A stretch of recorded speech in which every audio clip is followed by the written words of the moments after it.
Obama, don't you know? Anti-drone activists from across the country poured into Washington, D.C. this weekend for a 3-day call to action. When drones fly, children die. It started on Friday with dozens of demonstrators marching from the White House to the headquarters of drone manufacturer General Atomics. But that march would only be the precursor to a 2-day drone summit taking an in-depth look at the U.S.'s controversial drone warfare program. One many say stands in direct violation of international law. It's illegal because under the United Nations Charter, which is a treaty the United States has ratified and therefore part of U.S. law, you cannot use military force against anyone unless you have been attacked by that country. And this is not done in self-defense, and therefore it's illegal.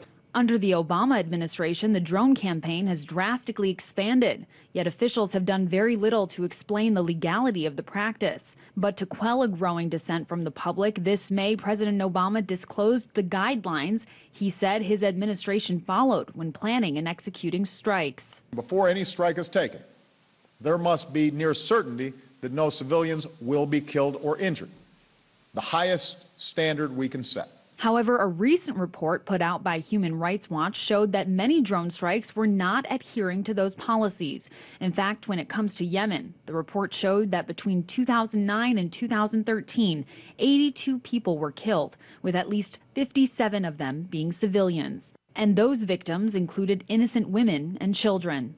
We got there and we saw those loved ones who last night were dancing with us in joy of the wedding.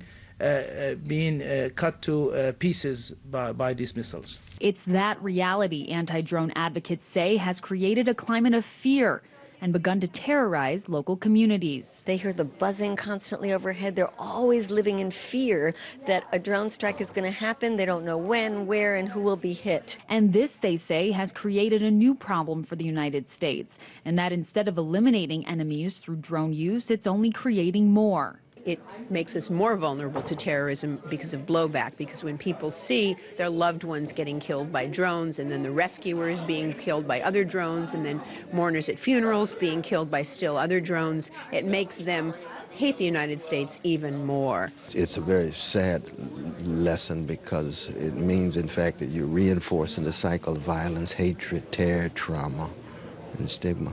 And that's why more and more people are coming together to call on the Obama administration to change U.S. policy and stop the proliferation of drones.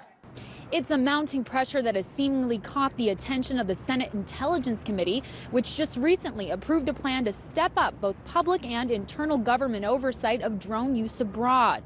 But while activists commend this as a step forward, they say a little more oversight under the same policy just won't be enough. In Washington, Ameera David, RT.